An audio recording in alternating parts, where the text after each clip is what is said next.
우리의 역사 속에서, 특별히 그 초대교회 역사 속에서 우리가 한 부분을 기억할 수 있는 것 중에 유무상통이라고 하는 부분을 우리가 기억을 할 수가 있습니다. 유무상통이라고 하는 것은 네 것 내 것이 없이 서로 모든 것들을 나눌 수 있는 그러한 시대를 이야기합니다.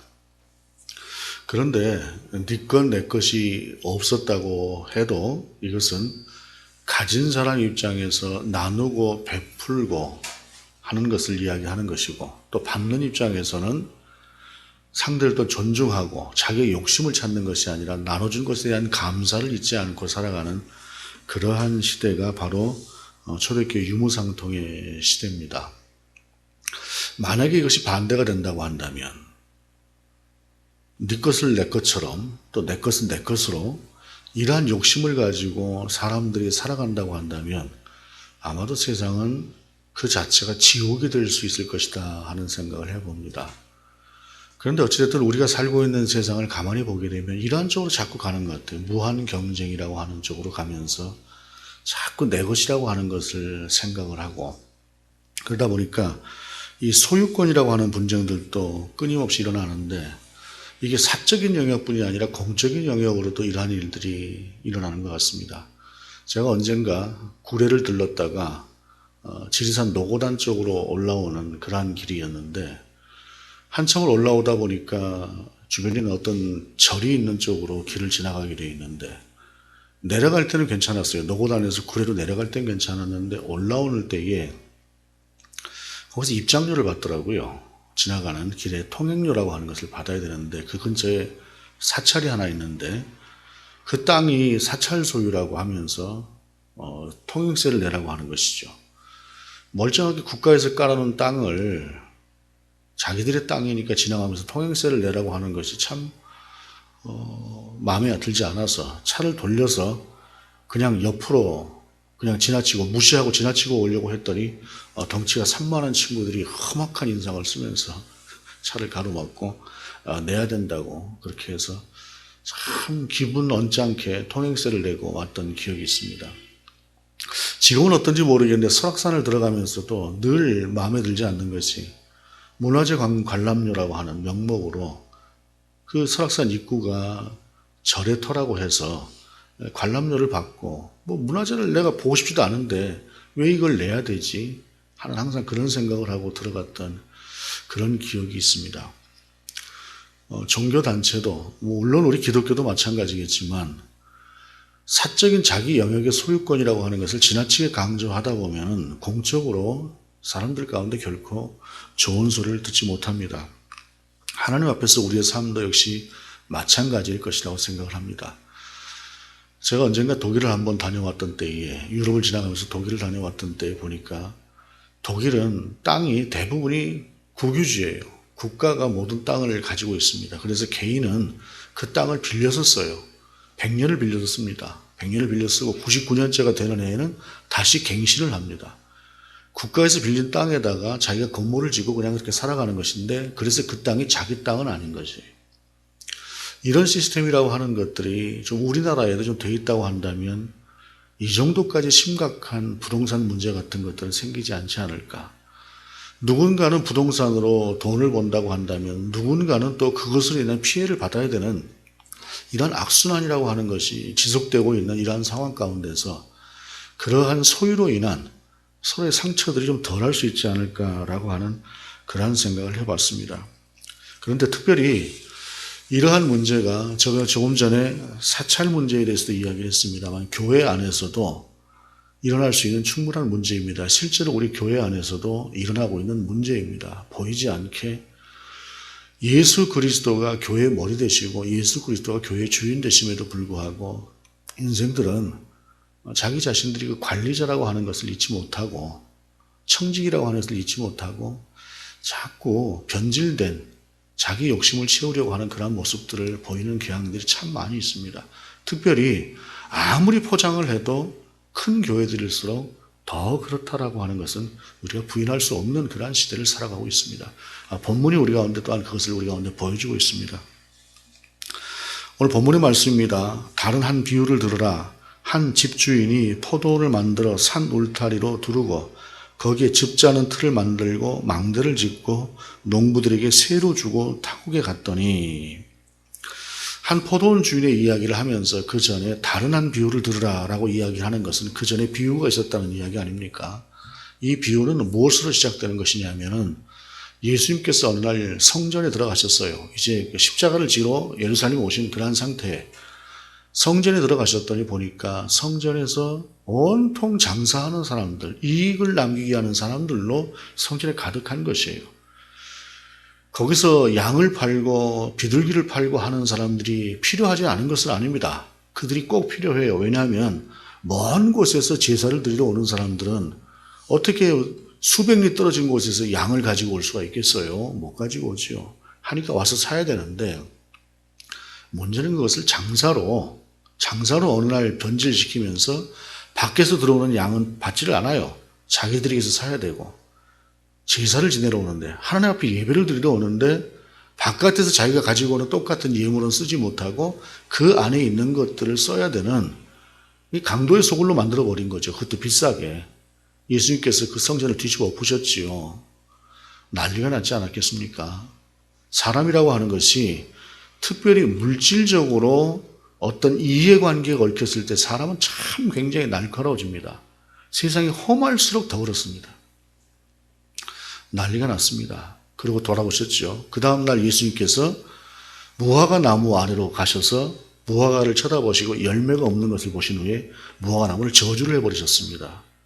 우리는 그 저주 본문 속에서 너희가 믿음이 있으면 이와 같은 일보다 더 큰 일도 할 수 있다라고 하는 말씀 쪽에 관심을 자꾸 가지니까 예수님의 이적으로만 이 본문을 볼 수 있지만 본문의 앞뒤 맥락을 보게 되면 열매가 없이 잎사귀만 무성한 종교 지도자들과도 같은, 어쩌면 주여주여하는 자들과도 같은 그러한 자들을 우리 예수님께서 심판하신 것이 바로 그 무화과 나무를 마르게 하신 본문의 말씀이기도 해요. 그러고 나서 어떤 일이 생기느냐. 이 사람들이, 대제사장과 백성의 장로들이 예수님께로 와서 네가 뭔데 무슨 권위로 이런 일을 하느냐라고 예수님께 따져요. 옳은 것을 옳다고 행해 나가는데 틀린 것을 바르게 잡아가자고 하는데 그것을 보고 내가 틀렸구나라고 생각하는 것이 아니라 네가 뭔데 와서 이렇게 하느냐고 예수님 앞에 그렇게 이야기를 하고 있는 것이에요. 그때 예수님께서 이렇게 말씀을 하십니다. 두 아들이 있었는데 큰아들을 보고 너 오늘 포도원에 가서 일 좀 해라 그렇게 이야기를 했더니 큰아들은 이해하고 나가서는 아버지 말고는 전혀 다르게 딴 데 가서 딴 짓을 하고 있었어요. 아버지가 이것을 알고 나서는 둘째 아들을 불러가지고 너라도 가서 포도원에 가서 일 좀 해라 이렇게 시켰더니 둘째 아들은 싫어요. 그러고 나갔어요. 근데 가만히 생각해 보니까 형도 아버지 말을 안 듣고 이대로 포도원 뒀다가는 난리가 나겠고 하니까 가서 싫지만 가서 일을 했어요. 그러고 나서 예수님께서 뭐라고 말씀하셨냐면은 입으로는 갈 것처럼 얘기했던 니들이 바로 큰아들과 같은 자들이다. 그리고 니들이 욕하고는 세리와 창기 같은 자들은 하나님의 복을 떠난 것 같았지만 그러나 말씀을 듣고 다시 돌아와서 하나님 앞에서 뉘우치고 하나님의 사람으로 살겠다고 돌아왔다 라고 하면서 아주 신랄하게 종교 지도자들을 지탄을 하신 것이에요. 그렇게 말씀을 한 비유를 끝내놓고 그 다음 비유로 넘어오시는 것이 오늘 비유였다. 오늘 이 비유다라고 하는 사실입니다. 그리고 이 비유는 오늘 본문을 통해서 보는 것처럼 한 포도원 주인이 포도원을 아주 근사하게 만들었어요. 모든 시설을 다 갖춰놓고 그런데 이제 타국에 갈 일이 생겼던 모양입니다. 이 포도원을 이렇게 잘 만들어 놨으니 짐승이 들어오지 못하게 울타리도 만들었고 포도즙으로 포도주를 담글 만한 모든 시설까지 만들어 놨으니 이것을 어떻게 하겠습니까? 주변에 있는 농부들을 불러다가 당신들이 이것을 좀 관리하시오. 그리고 나한테는 얼마만큼의 세를 주면 되겠습니다 하고 서로 약속을 하고 온 타국으로 간 것이에요. 그러고 나서 34절에 보게 되면 열매 거둘 때가 가까우며 그 열매를 받으려고 자기 종들을 농부에게 보내니 농부들이 종들을 잡아 하나는 심히 때리고 하나는 죽이고 하나는 돌로 쳤거늘 다시 다른 종들을 처음보다 많이 보내니 그들에게도 그렇게 하였는지라. 때가 되고 나니까 이 사람이 타국에서 거하고 있으니까 종들을 보내서 수확물에서 일정하게 자기가 받을 양을 달라고 그렇게 농부들에게 보냈더니 그 보낸 종들을 때려 죽이거나 아니면 아주 그냥 심하게 구타를 해서 내쫓은 이런 악한 짓을 했다는 것이죠. 그러고 났더니 이제 다시 이 주인이 더 많은 종들을 보낸 거예요. 여기서 우리가 주의해서 볼 것은 더 많은 군사를 보낼 수도 있었던 사람인데 그저 더 많은 종들을 보낸 것은 어떤 하나의 힘을 과시하려고 한 것이 아니라 많은 종들을 보내서 더 많은 설득을 한다거나 라고 하는 그러한 좋은 의도를 가지고 이 주인이 그들 가운데 보냈어요. 그랬더니 결과는 똑같았다라고 하는 사실입니다. 그리고 이 비유는 어떤 것이냐면은 하나님께서 이 땅에 있는 당신의 백성들, 그리고 특별히 당신의 백성들 중에서도 지도자급 되는 사람들 가운데 선지자를 보내서 너희가 하나님의 뜻과는 다른 삶을 살고 있다. 그러니 돌아와라. 라고 그렇게 많은 선지자들을 보냈지만 선지자들을 보내는 선지자마다 핍박을 하고 오히려 거짓 선지자들이 더 세상 가운데 득세를 하는 그러한 모습을 보였던 이스라엘 역사를 이야기하는 것입니다. 그리고 나서 마지막에 뭐라고 말씀하십니까? 후에 자기 아들을 보내며 이르되 그들이 내 아들은 존대하리라 하였더니 이제 아들을 보낸 거예요. 아들을. 군사를 보낸 것이 아니라 아들을 보냈다라고 하는 것은 이 농부가 그러니까 하나님의 마음이 얼마나 이 땅에 있는 백성들을 향해서 그 악할지라도 그들을 향해서 어떻게든 돌아올 수 있도록 하려고 하는 그 마음이 있었는가라고 하는 것들을 보여주는 것입니다. 포도원 비유지만 포도원 주인이 첫 번째 그렇게 했다고 한다면 두 번째 군사를 보냈을 것입니다. 두 번째까지는 참았다고 할지라도 이 정도 했다고 한다면 절대로 용서하지 않을 것입니다. 그런데 자기 아들까지 보냈다고 하는 어찌 보면 미련해 보이는 이 포도원 주인처럼 하나님도 우리 인생을 향해서 그렇다라고 하는 사실이죠. 하봉차사라고 하는 말을 여러분 아시죠? 이성계가 조선을 세우고 그리고 나서 세 번째 임금인 태종 이방원이 나라를 거의 아버지한테서 뺐다시피 해서 그 나라를 자기가 이제 왕이 되지 않았습니까?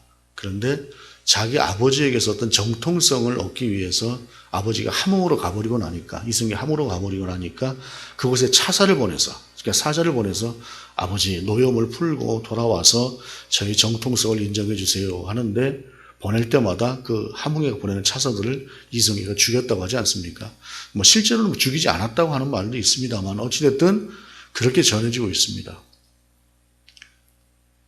왜 이방원의 입장에서 보자면 그냥 이방원이 옳았다 틀렸다라고 하는 것이 아니라 이방원의 입장에서 보자면 왜 아버지에게 보내는 사자마다 죽이는데도 불구하고 또 사자를 보내고 또 사자를 보냈을까요? 아버지니까 그런 것입니다. 아버지니까. 그가 만약에 아버지가 아니었다고 한다면 군사를 보냈겠죠. 오늘 본문 속에 나오는 포도원 주인도 그와 같은 마음이었다라고 하는 사실이지요. 그런데 어떡합니까?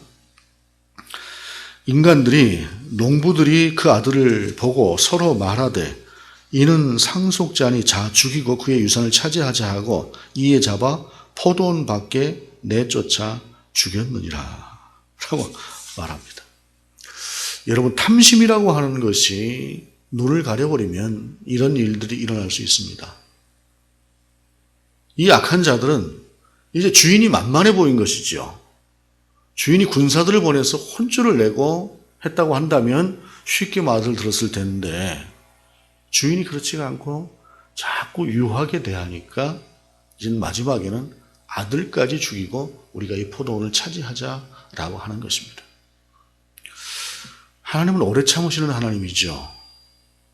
우리가 그 오래 참으시는 하나님 앞에서 우리를 자주 돌아봐야 되는 이유가 여기에 있는 것입니다. 그렇지가 않게 되면 우리도 이들과 같을 수 있어요.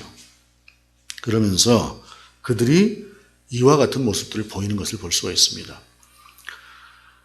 1983년도에 나온 소설 중에 완장이라고 하는 소설이 있습니다. 그리고 그 뒤로 TV 문학관이라고 하는 곳에서도 완장이라고 하는 그 드라마처럼 그것을 극으로 만들어서 내보냈던 적이 있었는데, 이 완장이라고 하는 것이 어떤 내용이냐면, 최 서장이라고 하는 지방에 한 부자가 있었습니다.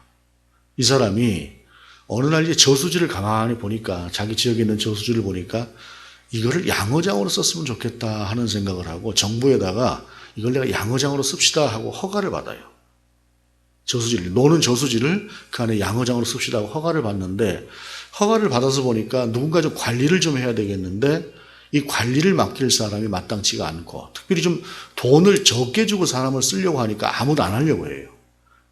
그때 당시 5만 원을 주고 사람을 쓰려고 하니까 5만 원 가지고 누구도 그 복잡한 일을 안 한다고 해요. 그런데 임씨라고 하는 사람을 만나서 그 사람에게 이야기를 하니까 그 사람이 하겠다고 합니다. 그리고 그 사람한테 관리인하고 하는 명패를 만들어주니까 이 사람이 그거 가지고 성이 안 차는지 밖에 나가지고 노란 완장을 하나 딱 만들어요. 그때 감독 이렇게 써가지고 그때부터 저수지를 자기가 관리를 하기 시작을 하는 겁니다.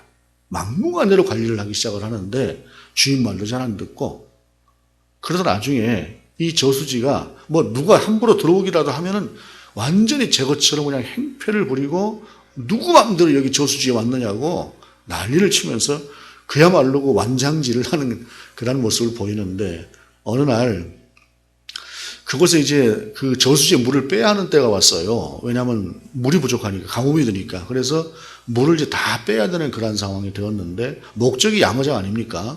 그래서 물 이제 다 빼고 나니까 그 안에 있던 물고기들을 잡아서 이 최선영이라고 하는 사람은 이제 돈을 만들고, 그리고 이제 물이 다 빠져버리고 나니까 더 이상 저수지를 뭐 국가로부터 빌릴 필요도 없고, 당연히 관리인도 필요가 없지요. 하니까 이 완장도 필요가 없는 것이. 그런데 이 사람은 그 완장에 집착을 하는 것입니다. 저수지가 자기 것인 것처럼 하도 난리를 치니까 나중에 경찰을 보내는데도 경찰 말도 안 듣고 경찰로 들이받고, 그런 모습을 보이는 것이 이 완장이라고 하는 소설의 내용입니다. 정말로 무지해 보이는 그 사람 아닙니까? 말도 안 되는 것이잖아요. 그런데 이 말도 안 되는 짓을 세상에 참 많은 사람들이 하고 있습니다. 교묘한 이유를 들어서 많이 배운 것만큼, 많이 아는 것만큼 아주 궤변들을 늘어놓으면서 그런 짓들을 벌이고 있는 것이 참 많다는 것입니다. 여기까지 말씀을 하신 후에 마침내 아들을 죽였어요. 여기까지 말씀을 하신 후에 예수님께서 뭐라고 말씀하시냐면은 그 사람들에게 묻는 겁니다. 그 자리에 있는 사람들에게, 대제사장들, 백성의 장로들, 그리고 바리새인들에게 뭐라고 묻느냐면, 그러면 포도원 주인이 올 때에 그 농부들을 어떻게 하겠느냐? 그러자 그들이 이렇게 대답을 하죠. 그들이 말하되 그 악한 자들을 진멸하고 포도원은 제때에 열매를 바칠 만한 다른 농부들에게 새로 줄지니이다. 여러분, 이게 자기 이야기라 하는 것을 모르는 거예요. 남의 이야기로 하니까 남에 대해서는 쉽게 판단이 되고 쉽게 정리가 되는 것입니다. 이 시대를 보면서 참 그런 안타까운 마음을 느낍니다. 우리가 옳은 것들을 판단하는 능력이 없는 세대가 아닙니다. 예전 세대보다 지금 세대는 훨씬 더 똑똑하고, 특별히 젊은 세대들은 많이 배웠고 많은 것을 알고 하다 보니까 판단이 참 능합니다. 그런데 정작 자기 자신에 대한 판단도 그렇게 정확하게 하고 있는가 하는 것을 우리가 돌아볼 일입니다. 특별히 본문은 종교 지도자들에 대한 이야기입니다. 오늘날로 말하자면 교회에 있는 목사들을 하는 이야기고, 교회에 있는 장로들을 말하는 것입니다. 실제로 이 땅의 교회의 목사와 장로들이 오늘 본문 속에 나오는 농부들하고 크게 다르지 않다라고 해도 과언이 아닐 만한 세상을 분명히 우리가 살아가고 있습니다. 그런데 목사와 장로만 그러냐라고 하는 것은 성도의 입장에서 분명히 생각해야 될 일입니다. 백성의 장로들, 대제사장들, 바리새인들은 예수님께서 비유로 말씀하실 때는 거기에 대한 정확한 진단을 내려놓았습니다. 그래서 예수님께서 이렇게 말씀하십니다. 42절에 예수께서 이르시되 너희가 성경의 건축자들이 버린 돌이 모퉁이의 머릿돌이 되었나니 이것은 주로 말미암아 된 것이 우리 눈에 기이하도 함을 읽어본 일이 없느냐라고 하시면서 시편 118편에 있는 말씀을 가져와서 당신이 바로 메시아다라고 하는 사실, 그러나 너희는 인정하지 않았지만 나는 메시아다라고 하는 사실을 그들은 알아듣지 못하지만 분명하게 말씀을 하십니다. 그리고 나서 이렇게 말씀하셔요. 43절에 그러므로 내가 너희에게 이르노니 하나님의 나라를 너희는 빼앗기고 그 나라에 열매 맺는 백성이 받으리라.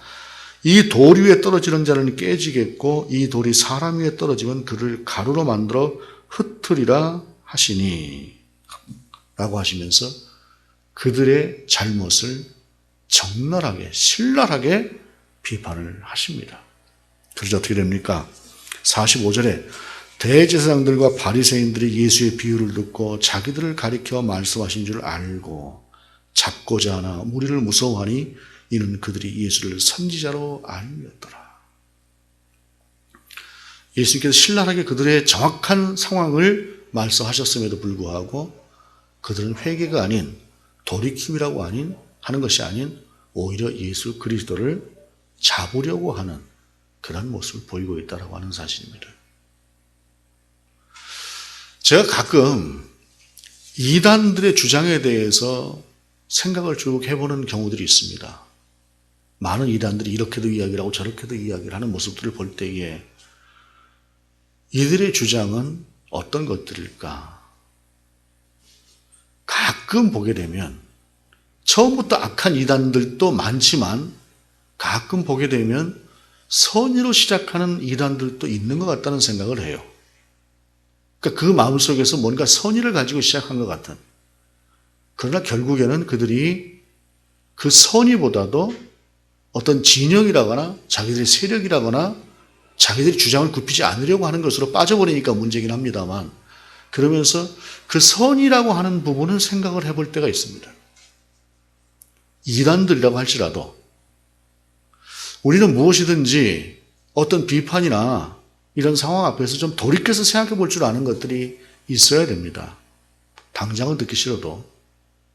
그런데 이들은 전혀 그런 것들이 없습니다. 왜냐하면 내게 이익이 되느냐 손해가 되느냐라고 하는 것 밖에는 더 이상 생각할 줄 모르는 자들이 지금 본문 속에 나오는 종교 지도자들이었기 때문에 그렇습니다.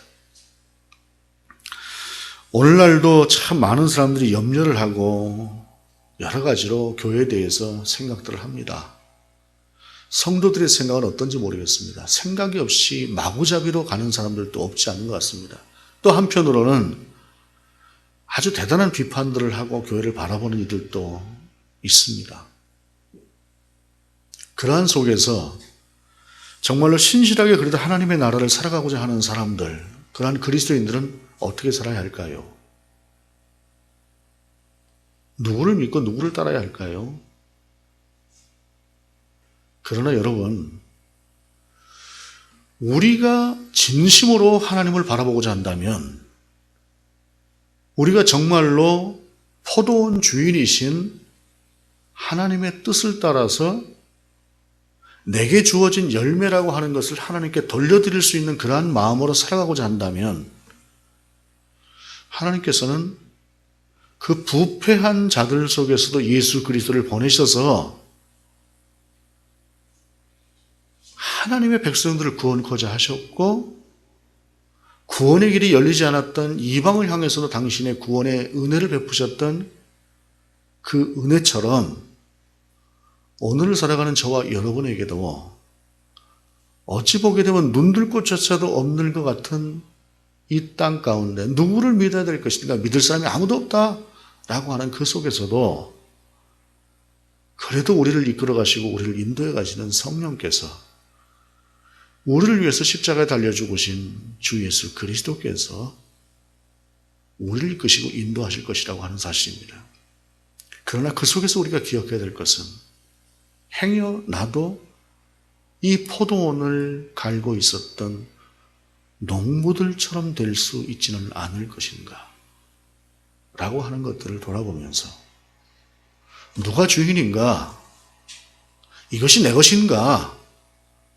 라고 하는 것들을 돌아보면서 주인 되신 하나님을 향해서 나는 내 것이 아닌 그저 하나님의 것을 잠시 맡아서 살아가고 있다고 하는 것을 우리가 다시 한번 돌아보면서 오늘 본문을 통해서 우리 가운데 주시는 주님의 말씀의 뜻을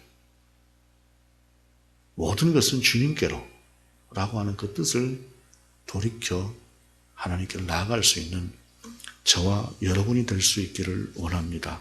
그것이 안 되면 우리도 이들처럼 될 수 있습니다. 우리도 이들처럼 농부처럼 될 수 있고 다 듣고 난 뒤에야 그게 내 얘기였네 라고 했던 종교 지도자처럼 될 수 있다라고 하는 것을 생각하면서 그럼에도 불구하고 여전히 우리 교회의 머리 되시고 우리를 긍휼히 여기시며 인도해 가시는 주 예수 그리스도를 바라보며 그 안에서 다시 한번 힘을 내고 주님 앞으로 나아갈 수 있는 저와 여러분 될 수 있기를 원합니다. 그 은혜로 또 한 주를 살아내는 저와 여러분이 될 수 있기를 원합니다. 기도하시겠습니다. 주님, 누구의 것인가를 돌아보게 하시고 교회의 머리 되신 예수 그리스도를 통해서 정말로 하나님의 것이라고 하는 것을 우리는 그저 그 앞에 놓여진 관리자요 청직이요 또한 종이라고 하는 사실을 깨달아 하나님이여 그렇게 살아갈 수 있는 우리가 될 수 있도록 인도하여 주옵소서. 주 예수 그리스도의 이름으로 기도드립니다. 아멘.